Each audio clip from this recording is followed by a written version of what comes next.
Just 1 minute ago, new details emerged from a secret, off-the-record meeting between Oprah Winfrey and Sean Diddy Combs.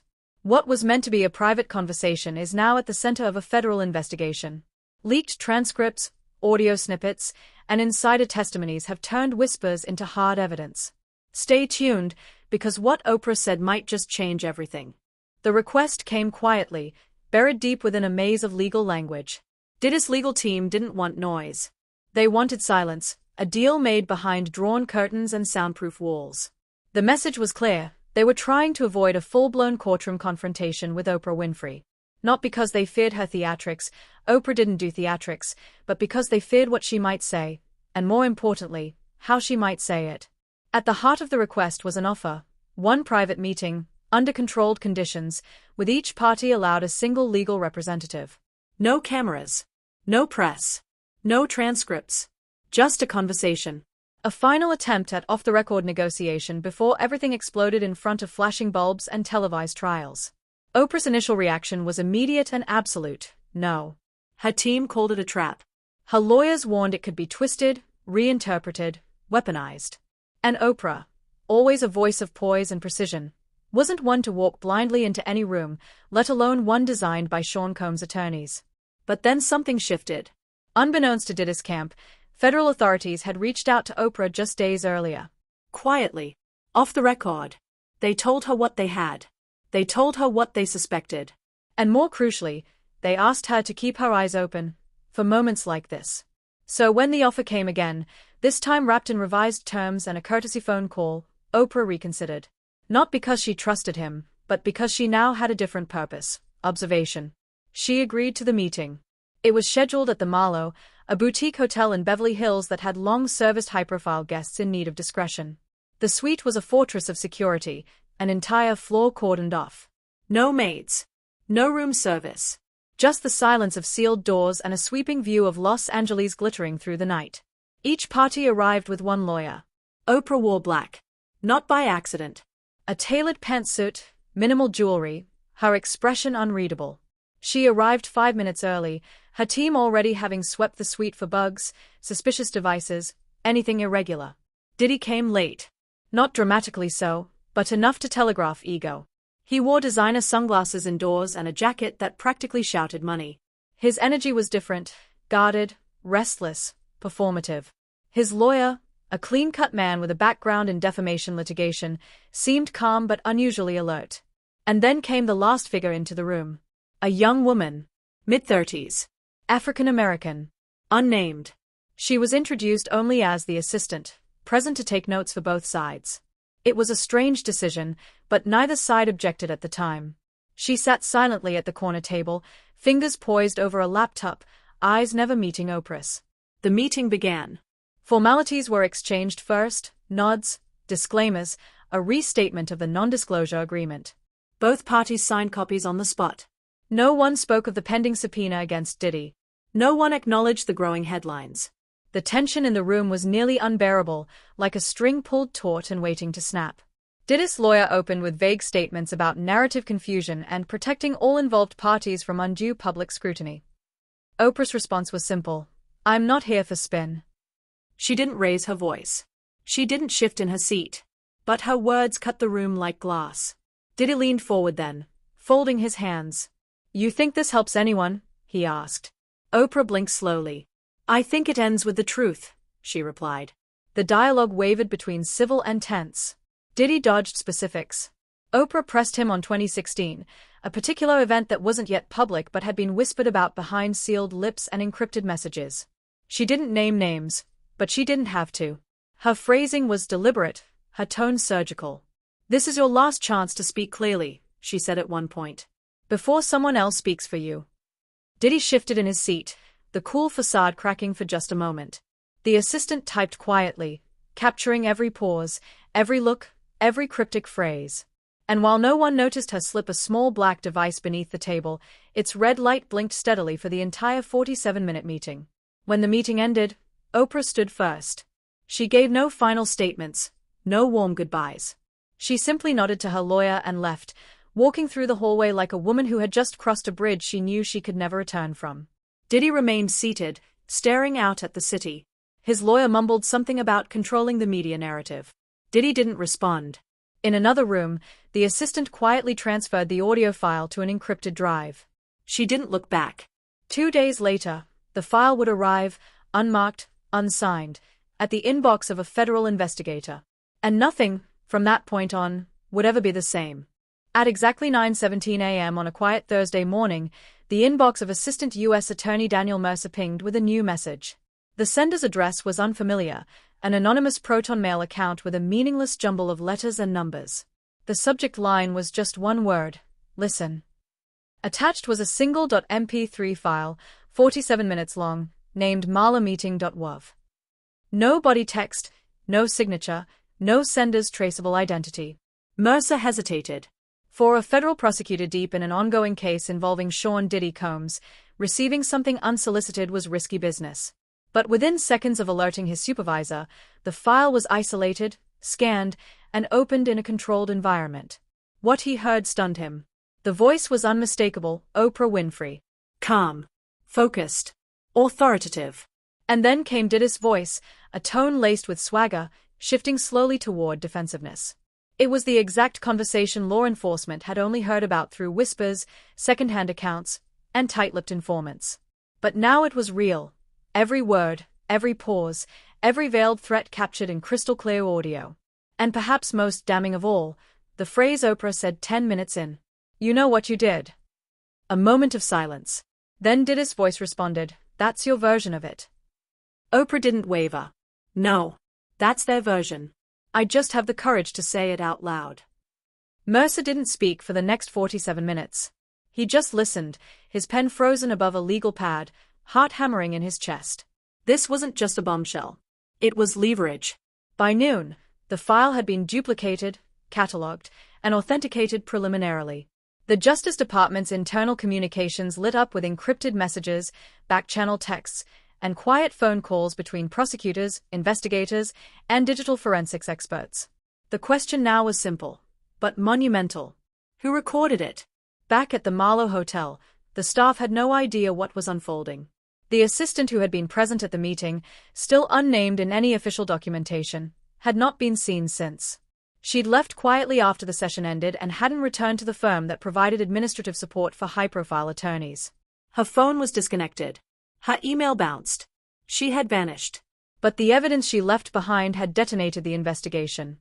By 3 p.m., a deep forensic analysis of the audio confirmed its legitimacy. No cuts, no edits. The voices were real. Background noise, faint rustles, distant elevator dings, the occasional cough, matched the hotel's ambient conditions that day. And then came the smoking gun. Embedded in the metadata of the recording was a manufacturer tag linked to a high-end pen recorder sold only to corporate security firms and private investigators. The timestamp lined up precisely with the meeting's scheduled start. Meanwhile, someone inside the bureau leaked it. By Friday morning, TMZ had published a cryptic article. Anonymous source claims Oprah Diddy meeting was recorded. No audio. No quotes. Just speculation. But it was enough to set the internet on fire. On Twitter, #MalaMeeting began trending. Reddit threads exploded with theories. Was Oprah behind the leak? Was it a mole in Diddy's camp? Had the assistant gone rogue? Diddy's team panicked. By the end of the day, his attorneys issued a statement categorically denying any knowledge of a recording and questioning the legality of what they called unverified digital content. But even in their denial, they admitted one thing that changed the narrative. To our knowledge, the meeting was not authorized to be recorded by either party. That admission sparked another round of legal analysis from journalists and former prosecutors. Because if neither party authorized it, and it turned out the assistant acted on her own, motivated by conscience or fear or both, then the audio could still be admitted under the whistleblower exception in certain federal proceedings. Back-channel talks between the FBI and federal prosecutors intensified. The media began circling the Marlowe Hotel, attempting to recreate what happened in that suite. Sketch artists drew imagined scenes. Paparazzi stalked the sidewalks. But the hotel refused to comment, issuing a blanket statement: "We do not discuss the activity of our guests." Meanwhile, Oprah remained silent. No comments. No interviews. No statements. But inside her inner circle, conversations were happening. Trusted allies asked if she'd known. She hadn't. But she wasn't surprised either. The truth was, she'd felt something off in the room that night. A stillness. A tension. And when the assistant refused to meet her gaze, even when offered a polite goodbye, Oprah had clocked it. Her instincts, refined over decades of navigating powerful, predatory men, told her something wasn't right. She hadn't stopped the recording because she hadn't known. But if she had, would she have? Back at Diddy's camp, there were fractures. His inner circle began leaking. Associates refused calls.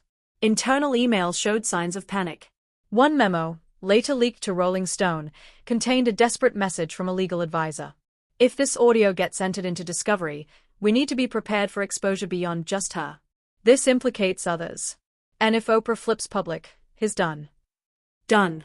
That was the word now floating across every newsroom, legal office, and government agency. Because the recording didn't just hint at wrongdoing. It documented a moment in time where two titans of media and power faced off. And one of them, Oprah, had walked in with clarity and walked out with conviction. The other, it seemed, had walked out with his mask slipping. By Sunday evening, the Department of Justice confirmed in a heavily redacted statement that a recording relevant to ongoing federal investigations had been received and was under review. Unofficially, agents called it a gift. A bolt of lightning from an unexpected sky. And yet, even they didn't know the full scope of what that audio would unlock.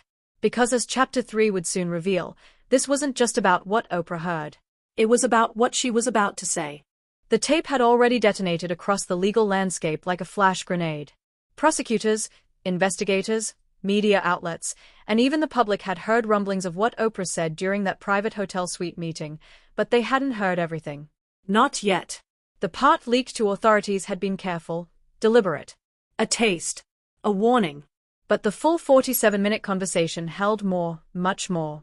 And for those lucky few inside the Justice Department who were allowed access to the complete audio, one section stood above the rest. It was the moment Oprah stopped playing diplomatic. It began around minute 27. The conversation had grown tense but still civil. Diddy had attempted, up until then, to play the role of misunderstood mogul, misquoted, misunderstood, manipulated by people with agendas. But Oprah wasn't biting. She leaned forward. You could hear the creak of the leather chair beneath her. And then came the pivot. I want to talk about Eleuthera. Diddy paused. What about it? He asked, voice cautious. You know what about it, she said. You know exactly what happened there in August 2016. There was a long silence. You could hear Diddy breathing. No one else spoke, not his lawyer, not the assistant. Eleuthera, an island in the Bahamas. Private. Remote. Oprah knew its significance because she'd received something in 2019, a message from someone who had been there. A woman. No name. No face. Just a voice, trembling, saying, I saw what he did. I thought I was next. That voice had haunted Oprah for years. And now, in the presence of the man whose name had surfaced in the message, she was drawing the line in the sand. She came to me. You remember her? She was there at the party. You called her Sky, because you said her eyes looked like open air. I don't remember that, Diddy said. You do? Oprah responded. Then came the next sentence, the one now circulating through every corner of federal enforcement. I've got statements. I've got details. And now I've got your voice. So this is your last chance to do the right thing before the public finds out everything. Oprah didn't flinch.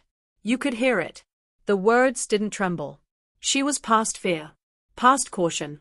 She had been brought into the darkness, and now she was dragging the truth into the light. Diddy tried to redirect. It was obvious. He mumbled something about the danger of letting the media dictate justice, then about people twisting context. He said, Look, I've done a lot of things in this business. We all have. But you know the game. You know how this works. This isn't a game, she cut in. Not anymore. You could hear Diddy's tone shift, frustration tightening into unease. You're talking like you want to destroy everything, he said. No, Oprah said, steady. I want to free the people you've already destroyed. That line, prosecutors later said, was the moment the case changed direction. It wasn't just about Oprah confronting Diddy anymore. It was about her standing as a bridge between victims and justice. Not as a celebrity, not as a talk show host, but as a woman who had seen enough, heard enough, and chosen to speak. According to internal DOJ summaries, she referenced two other incidents during that conversation, both previously unreported. One involved an event in Morocco in 2018, and another tied to an LA property bought through shell companies. She didn't offer evidence in that room, but she offered clarity. She said, "They've started coming to me, Sean. You should know that. Not for money. For truth. And if you try to silence me again, I will make sure they speak, too." The power of that moment wasn't just in what she said. It was in what it represented. A shift. For decades, Diddy had danced between celebrity and enigma. Powerful. Untouchable. Allegations came and went. Whispers died out. Settlements erased stories before they reached the surface. But Oprah? She was immune to those tricks. She couldn't be bought. Couldn't be silenced. And that terrified him. For the last 10 minutes of the meeting, Diddy barely spoke. His lawyer tried to regain control, mumbling something about NDAs and legal exposure, but Oprah ignored him. She ended the meeting with 5 final words. "You cannot silence me again." Then she stood, gathered her things, and left. Later, behind closed doors, federal agents would refer to that meeting not as an informal discussion, but as the ultimatum. And Oprah, without intending it, had thrown down the gauntlet. Within hours, news of the full recording had made its way to the Justice Department's higher echelons. The FBI opened an internal task force just to process her allegations and cross-reference them with previous sealed reports, NDAs, settlement documents, and international travel logs. Meanwhile, back in LA, Diddy's team held emergency strategy sessions. Multiple sources confirmed there were late-night phone calls to crisis PR firms, private investigators, and offshore consultants.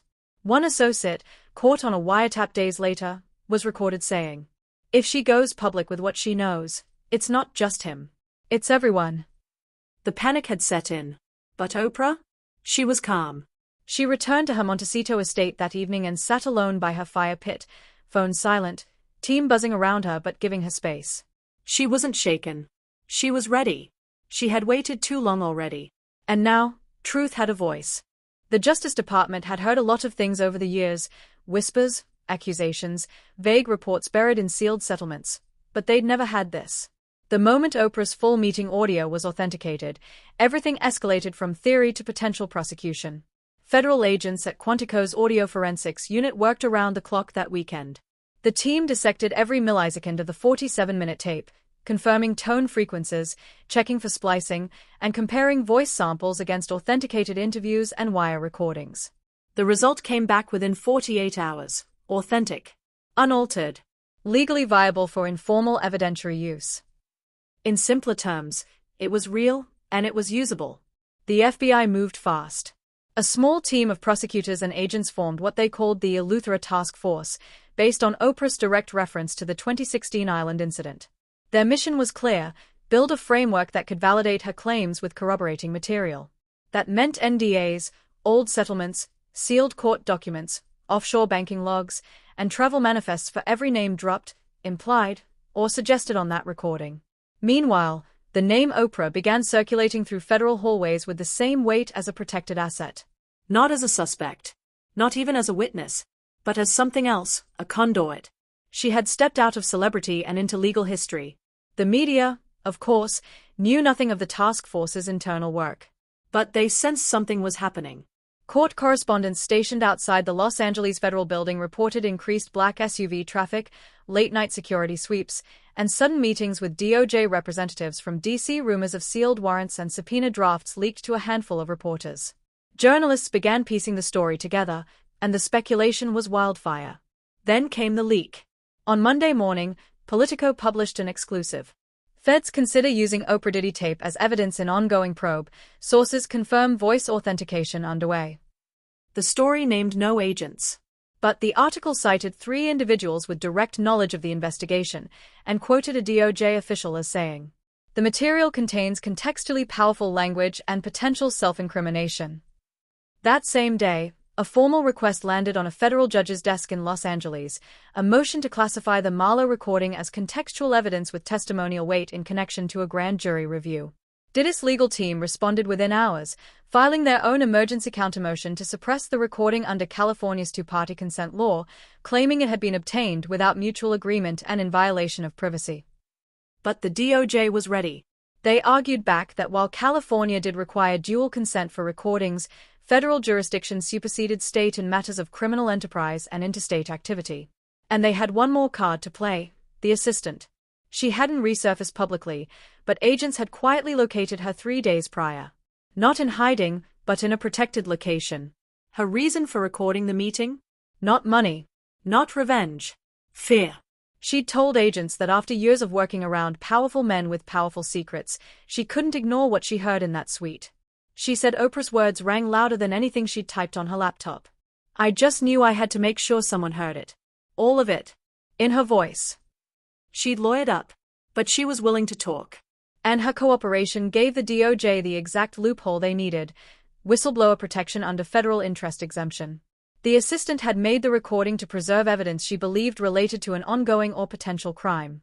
And now, backed by a verified chain of custody and voluntary disclosure, that recording became admissible, at least enough to be introduced to a grand jury for consideration. By Tuesday evening, sealed briefings were underway.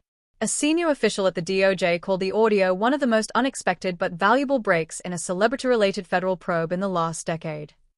Even agents who had worked RICO and trafficking cases were shocked by the clarity and control in Oprah's voice. She hadn't just confronted Diddy. She'd cornered him. Not through aggression, but through calm, clinical recall. She remembered names, Dates. Locations. Codes. and Diddy's vague denials, emotional deflections, and veiled attempts to redirect only made him sound more suspicious. Behind closed doors, prosecutors began connecting dots between Diddy's previous offshore properties, alias LLCs used to purchase real estate in California, and a series of payouts made in 2017 and 2018 to individuals with no traceable professional connection to his brand. Every phrase from the tape was cross-referenced. The girl with the sky eyes. The Morocco trip. Shell companies in Delaware and Nassau. Each thread opened a new path. And the federal case file, once speculative, began to grow teeth. Meanwhile, Diddy's lawyers scrambled. They pushed hard to have the meeting reframed as a non-binding, unrecorded, informal conversation protected by the NDA. But the DOJ countered that the NDA only applied to media use and did not extend to criminal investigations involving third-party whistleblowers. Then came the overnight motion, the one that changed everything. At 1:14 a.m. on Wednesday, a federal prosecutor submitted a 96-page brief requesting judicial approval to enter the Oprah Diddy recording into the grand jury's official docket. The motion's closing statement was chilling. This conversation, recorded in violation of no federal law, contains verifiable patterns of evasion, manipulation, and willful concealment by the subject under investigation. Moreover, it is consistent with testimonial evidence currently being gathered from third-party sources. In other words, it wasn't just useful. It was critical. That same morning, the judge approved the motion. The evidence was officially entered. The world didn't know it yet, but behind the sealed doors of a federal building, the walls were beginning to close in. Not because of tabloids. Not because of social media. But because one woman spoke, and someone had the courage to press record. The world had been waiting. After weeks of media leaks, court whispers, and explosive federal filings, Oprah Winfrey had maintained a perfect, eerie silence. She didn't deny the meeting. She didn't confirm the recording. Her social channels had been quiet. No posts, no press releases, no cryptic interviews. Just absence. And in that vacuum, speculation grew like wildfire. Until one morning, without warning, she posted. Just a single image. Her Instagram feed, followed by over 42 million people, lit up with a black square. No caption. No comment. No link. Just black. And then, a minute later, the image changed, subtly. The same black square now included 4 simple white words at its center. Time's up. I'm ready. The internet erupted. Within minutes, the hashtags #OprahKnows and #TimeIsUp were trending worldwide. Twitter or X was ablaze with theories and reaction videos. News networks broke into programming with special reports. Reddit communities exploded with side-by-side breakdowns of possible meanings. Some claimed she was preparing to testify. Others said she was daring Diddy to speak up. A few whispered that it wasn't just about Diddy anymore, that she had much bigger names in her sights. CNN's Anderson Cooper called it the most loaded forward post in modern media history. But the real storm hit that evening. Unannounced and unpromoted, Oprah appeared on 60 Minutes in a surprise pre-recorded segment titled Power, Silence, and Truth. No flashy editing. No dramatic music. Just Oprah, seated in a modest armchair, dressed in gray, framed against a muted background. The lighting was soft but firm, casting a steady glow across her expression. Calm. Controlled. Serious. The interviewer, Nora Gallagher, opened with the question the world had been dying to hear. Oprah, did you record Diddy? Oprah smiled faintly. No. I didn't, she said plainly. But I'm grateful someone did. The tension cracked open. Oprah continued. I've known Sean for many years. I've seen the good he's done and the power he holds. But over time, I've also heard things, stories whispered at parties, accounts shared in confidence. And for a long time, I did what many people do. I stayed out of it. What changed? Gallagher asked. Oprah's eyes narrowed slightly. A woman came to me in 2019. Broken. Scared. And she said, if I tell you what happened, will you believe me? And I did. Because I saw it in her eyes. The same look I've seen in too many others. From that moment, I started asking questions. Quietly. Carefully. And eventually, I couldn't stay silent anymore. Then she dropped the line that would headline every newspaper the next day. This isn't about destroying a man's career. This is about ending a culture of fear. The interview lasted only 14 minutes, but its impact was seismic. Oprah never directly named Diddy, nor did she mention the Eleuthera incident. She didn't need to. Every viewer understood the subtext. She confirmed the meeting. She acknowledged the voices on the tape. And, most importantly, she signaled her willingness to step forward. She closed with one final statement. I'm not here to accuse. I'm here to answer, if called. And I won't be silenced by wealth, fear, or legacy. The next morning, her spokesperson issued a written statement. Ms. Winfrey has been cooperating with federal authorities and will continue to do so, including testifying under oath if subpoenaed. The effect was immediate and global. Public opinion shifted overnight. Polls showed a 68% rise in belief that Oprah was acting in good faith. Celebrities who had remained silent began speaking out. Kerry Washington tweeted, "We stand with truth. We stand with Oprah." Ava DuVernay posted, "When a woman of her stature speaks, listen." Even longtime friend Gayle King, who had stayed mum during the initial fallout, appeared on CBS Mornings and said, "She's ready. And she's not backing down." Meanwhile, Diddy's team was reeling. They hadn't expected a media blitz. Their strategy was to keep the matter legal, contained within courtrooms and NDAs. But now Oprah had blown that door wide open. And it wasn't just her star power. They were facing her credibility. She wasn't some influencer chasing headlines. She was Oprah. And that made her dangerous. Internal documents from Diddy's crisis PR firm, later leaked to Rolling Stone, revealed just how unprepared they were. We assumed silence equals survival. We did not account for her going nuclear with grace. The memo's final note was chilling in its simplicity. Public sympathy is no longer with the client. We are behind. The ripple effects extended to Capitol Hill. 2 congresswomen, 1 Democrat, 1 independent, released a joint statement calling for the Department of Justice to act with integrity and courage in the face of celebrity interference. Media watchdog groups praised Oprah's stand as a masterclass in using influence responsibly. But the biggest moment was yet to come. The federal grand jury, now in possession of the full recording, had been deliberating on whether to compel Oprah to testify. But after her public statements and her lawyers' private assurances, that decision became easier. They filed the official subpoena the following Monday. And Oprah didn't flinch. She accepted the subpoena on camera, outside her Montecito estate, flanked by 2 security personnel. She gave no comment, just a firm nod to reporters and a steady walk back into her home.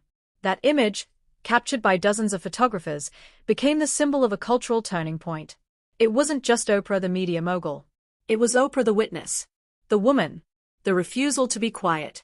And while Diddy's team scrambled to discredit her, the world had already chosen its side. She didn't just break her silence. She shattered the illusion that power could protect anyone from truth. By the time Oprah's 60 Minutes interview aired, Sean Diddy Combs was already pacing inside a private high-rise in Miami. He wasn't alone. His legal team, a handpicked group of litigators, public relations specialists, and damage control consultants, had gathered under extreme discretion. Phones were placed in Faraday bags. Notes were handwritten. Everyone understood, this was no longer about protecting an image. It was about survival. The consensus in the room was bleak. Oprah's silence had been manageable. But Oprah speaking? That was something no one had prepared for. We need to flip the narrative, one advisor said. So, they did what celebrities under fire always do when the walls start closing in. They went on offense. The emergency press conference. Within 36 hours of Oprah's public remarks, Diddy's team held a press conference at a luxury event space in Manhattan. Dozens of reporters showed up, hungry for confrontation. Diddy himself didn't appear. Instead, his lead attorney, Malcolm Wade, stood at the podium dressed in a sharply tailored navy suit, flanked by his media legal strategist and two silent aides holding folders marked confidential. Wade's tone was firm but polished. Let me be absolutely clear. Mr. Combs has done nothing wrong. The media frenzy surrounding private conversations and alleged audio files is deeply misleading and, frankly, dangerous. He continued. What the public is hearing is an edited, selectively leaked version of an off-the-record meeting, taken out of context and manipulated to fit a specific agenda. We believe this is a coordinated smear campaign. Then he dropped what was meant to be the bombshell. Diddy's team had acquired a partial transcript and claimed that certain sections had been doctored or mistranscribed. We're talking about AI voice cloning, deepfakes, media distortion, Wade said, gesturing to a large monitor that remained conspicuously blank. We have reason to believe the so-called recording is neither complete nor legitimate. It sounded like a bold move, until reporters started pressing for proof. Where was their expert analysis? Why not release their version of the audio? Why hadn't Diddy addressed any of this himself? The questions mounted. Wade stonewalled. We will not litigate this in the court of public opinion, he snapped. But the irony was impossible to miss. They'd called a press conference to influence public opinion, only to refuse to answer the public's questions. The edited clips debacle. The next day, a supposed internal leak from Diddy's camp appeared online, a 3-minute snippet of the infamous hotel suite recording. It was posted to an anonymous Vimeo account and immediately circulated on X, Instagram, and TikTok. In the clip, Oprah could be heard saying, "This conversation is off the record. I'm not here to accuse you of anything." On the surface, it seemed like a clean win for Diddy, a possible refutation of her later claims. But within hours, digital forensics experts took to social media to dismantle it. The clip had multiple jump cuts. The audio levels were inconsistent. Metadata showed the file had been rendered in Final Cut Pro just days before the leak. And the smoking gun? The original audio, still held by federal prosecutors, did not include those edits. In fact, the full version showed Oprah saying, "This conversation is off the record in public. But I need clarity, here and now, because if the truth doesn't come from you, it will come from others."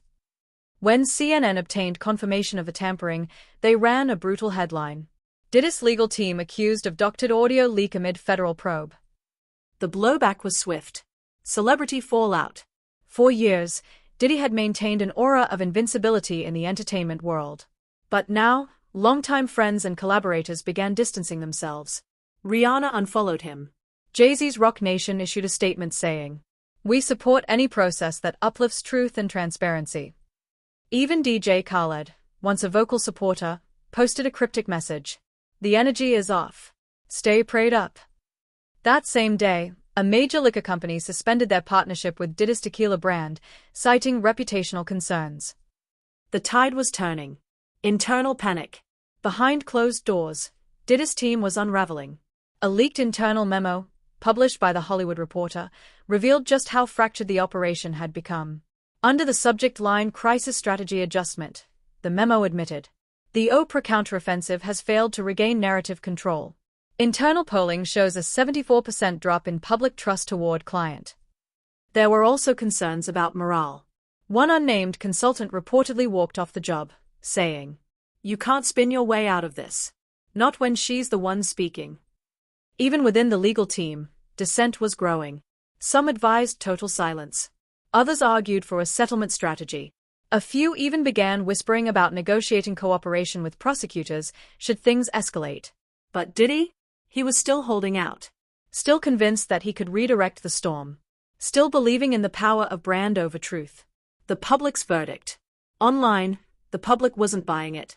TikTok creators began stitching clips of Oprah's 60 Minutes interview with timelines of previous allegations. YouTubers created hour-long deep dives, tracing financial shell games linked to Diddy's companies and offshore assets. One viral post read, "This isn't a takedown. This is truth catching up." Even mainstream late-night hosts got in on it. Stephen Colbert quipped, "Trying to discredit Oprah is like trying to cancel Mr. Rogers. You're not winning that battle, buddy." And then came the petition. Over 1.2 million people signed an online petition urging federal prosecutors to proceed with charges against Diddy and to allow Oprah to testify publicly. It was the fastest-growing justice petition since the Depp Heard trial. And as pressure mounted, the DOJ responded. They confirmed that Oprah was now classified as a voluntary cooperating witness and would be deposed in a sealed session within days. Meanwhile, whispers began to emerge about additional tapes, additional witnesses, and more high-profile names. But for now, Diddy's aggressive strategy had backfired. He hadn't taken control of the narrative. He'd exposed just how desperate he was to escape it. The courtroom was closed to the public, but everyone knew what was happening behind those sealed oak doors. Armed U.S. Marshals stood shoulder to shoulder outside the federal courthouse in downtown Los Angeles, forming a perimeter rarely seen outside terrorism or espionage cases. Inside, under tight security and unprecedented confidentiality, the judge was reviewing one of the most significant pieces of celebrity-adjacent evidence ever submitted in a criminal case. The Marlowe Suite recording, as it had now been formally dubbed, was about to be entered into federal court as evidence. Diddy's legal team, still reeling from their failed media blitz and the exposure of their doctored clips, had filed multiple last-minute objections. Their filings cited everything from alleged entrapment to breach of privacy to irreparable reputational harm. One motion even argued that allowing Oprah's words to be used in court violated her own NDA. But the DOJ was methodical, bulletproof, unshaken. They argued that the recording was not obtained unlawfully under federal law, had been verified by multiple forensic teams, and, most importantly, had been willingly handed over by a now protected witness. The assistant, referred to in sealed documents as Witness X, had been granted temporary immunity and whistleblower status. In other words, the recording wasn't just admissible. It was now central. The judge reviewed over 300 pages of briefs before delivering a simple, final order. The submitted audio file, authenticated as unaltered and voluntarily disclosed, is hereby accepted into federal record as Exhibit A. It will be considered admissible testimonial evidence for the purposes of pretrial examination and grand jury deliberation. The courtroom was silent. But the weight of those words echoed through every news alert, legal office, and celebrity PR firm across the country. That same afternoon, transcripts of the full recording, over 14,000 words in total, were quietly leaked to three major outlets: the New York Times, the Washington Post, and ProPublica. Within hours, they were published online in full. And the contents were explosive. The transcripts. They included everything. The Eleuthera reference. The Morocco mention. The quotes from Oprah that now circled the internet like gospel. But what caught the attention of prosecutors and journalists alike were the new names. In the final 10 minutes of the recording, Oprah brought up entities that hadn't been part of the public narrative yet. Your payments to, redacted, through an LLC in Delaware, those didn't go unnoticed. And when, redacted, moved to London, she didn't disappear. She called me. You told them the cameras weren't recording at the compound. But 2 of them have footage. And I've seen it. These lines triggered a wave of digital excavation. Internet sleuths, legal analysts, and ex-journalists turned Substack warriors began cross-referencing past civil suits, company formations, and corporate shell structures connected to Diddy's businesses. Soon, a clearer picture began to emerge. A network of shell companies, offshore accounts, and hush payments stretching from the Bahamas to Dubai to London. Names that had once appeared only in minor lawsuits or gossip columns were now connected to real financial data. The DOJ, already well ahead of the public narrative, confirmed that subpoenas were being sent to 5 separate financial institutions in Switzerland, Panama, and the Cayman Islands. Investigators began requesting travel logs for Diddy and his associates dating back 7 years. Emails enter the picture. Then came another leak, this one internal. An anonymous whistleblower within one of Diddy's now-defunct entertainment subsidiaries provided access to a series of emails dated between 2015 and 2020.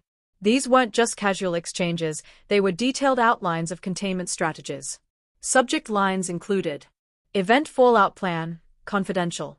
NDAs plus legal prep for VIP guests. Mitigation Protocol, Island Incidents. The bombshell? Oprah's name appeared in 3 of them. Not as a participant, but as a concern. O was in contact with redacted. We need to monitor her. If she flips, the narrative breaks. Rumors O has transcripts of interviews. Do we have any leverage there? These internal emails, when cross-referenced with the recording, created a compelling timeline. One that suggested Diddy's team had been worried about Oprah long before the Marlowe meeting. The legal experts react. High-profile attorneys and former federal prosecutors began weighing in across major networks. Lisa Bloom called the evidence devastating. It's not just that Diddy appears evasive in the tape, it's that Oprah's accusations now align with financial records, travel logs, and internal strategy emails. This isn't a story anymore. It's a case. CNN's legal analyst Jeffrey Toobin said. This is the kind of convergence prosecutors pray for. You have testimonial audio, corroborating documentation, and now cooperative witnesses. The dominoes are lined up. The judge's move. Following the media firestorm and increasing threats to parties involved, the judge issued a rare ruling. All further proceedings involving the Marlowe evidence would be conducted under seal. Media access was revoked. A gag order was placed on all attorneys involved. But the damage, at least for Diddy, was already done. The court of public opinion. Social media turned the transcripts into memes, monologues, and mini-documentaries. TikTok creators reenacted parts of the tape. YouTubers released full breakdowns of the Eleuthera timeline, comparing it to known flight paths, satellite images, and villa bookings. And in one viral moment, a survivor advocate created a side-by-side reading, one screen showing Oprah's words from the recording, the other showing a woman, anonymously silhouetted, confirming them. She's telling the truth, the woman said. I was there. The clip got over 20 million views in 48 hours. Final developments. At the close of the week, the federal judge announced that a formal evidentiary hearing would take place within 10 days. Media would not be allowed inside. Only verified participants, legal teams, and designated federal observers. The official goal?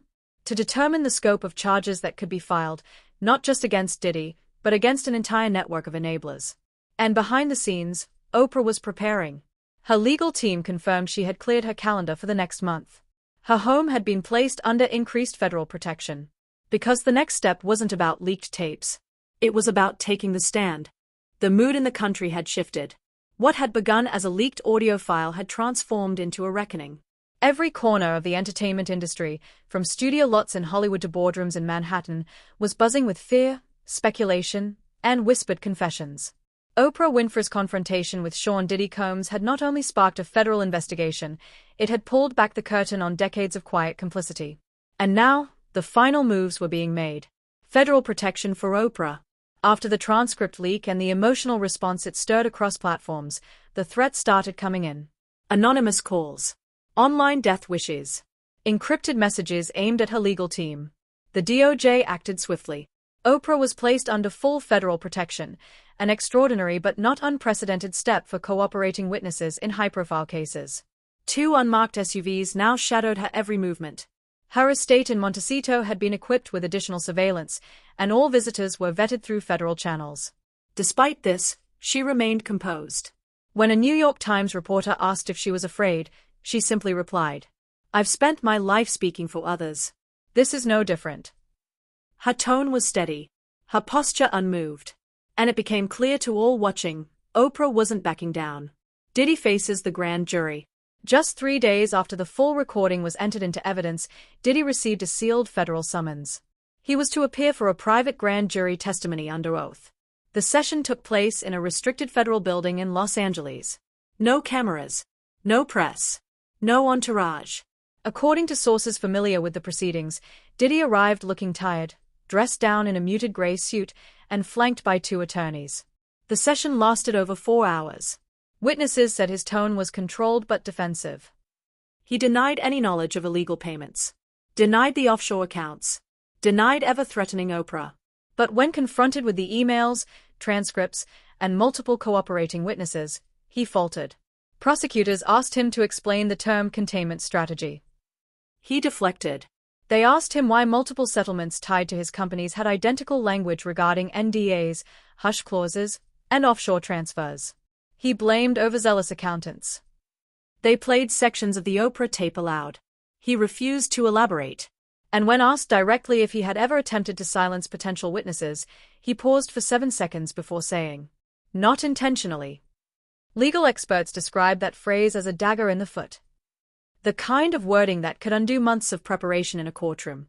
Associates flip. Behind the scenes, the fallout intensified. In the days following the evidentiary hearing, 3 of Diddy's former associates, including a longtime business manager, an international fixer, and a personal security contractor, agreed to cooperate with federal authorities. All 3 submitted sworn affidavits detailing Diddy's network of shell companies, off-book cash movements, and the systematic use of settlements to erase allegations. One even provided access to a trove of digital records stored in an encrypted private server. The DOJ now had more than enough. Prosecutors began preparing multiple charge sheets, ranging from obstruction of justice and witness intimidation to financial fraud and violations of the Mann Act. But they weren't rushing. They wanted the structure airtight, the optics clean. And they wanted one more thing: Oprah on the stand. Word spread quickly that the prosecution intended to call Oprah as a primary witness during the formal indictment hearing. At first, legal insiders debated whether she'd agree to appear in open court. Her testimony, after all, was already on tape. But Oprah made her decision known in the quietest and loudest way possible. Her lawyer released a single sentence to the press. "Ms. Winfrey will testify publicly. Truth doesn't whisper, it rings." The news sent shockwaves. Networks cleared schedules. Streaming platforms prepared live coverage. Social media platforms added moderation filters in anticipation of record-breaking engagement. For many, it wasn't just another trial. It was a cultural reset. Global repercussions. Across the globe, Oprah's decision to testify sparked a wave of confessions, reckonings, and revisitations of sealed settlements. In London, 2 major entertainment firms announced internal investigations. In South Africa, a former music executive stepped down citing ethical conflicts. In Paris, an exposé in Le Monde revealed eerily similar containment strategies by high-profile producers. And back in the US, Congress quietly began exploring legislation aimed at eliminating loopholes in NDA structures tied to criminal allegations. They called it the Winfrey Clause. The final image. On a brisk Thursday morning, Oprah Winfrey stepped out of a black SUV and approached the federal courthouse. Dressed in navy and gray, flanked by U.S. Marshals, she did not speak. She didn't need to. Cameras clicked. Reporters shouted questions. Onlookers stood in silence, many holding signs that read, "Truth over power. We believe you. Let her speak." Inside, the courtroom was tense. Diddy was present. So were his attorneys, prosecutors, and a gallery of legal observers. Oprah took the stand. Her voice was steady, her story unwavering. She recounted the 2016 meeting, the victims who had approached her, the emotional weight of staying silent, and the moment she chose to stop. She said, "When I saw him that night, I knew it wasn't about what I could prove in that room. It was about what I was no longer willing to carry." The courtroom fell silent. She continued, "This isn't revenge. This is release. For me. For them. For anyone who thought no one would ever listen." By the time she stepped down, there wasn't a single doubt in the room. Her testimony wasn't just evidence, it was a verdict in itself. The bigger picture. As the grand jury prepared its final recommendation, it was clear this wasn't just about Diddy. It was about legacy, silence, fear, and the courage to speak. What started as a private conversation had grown into a national shift.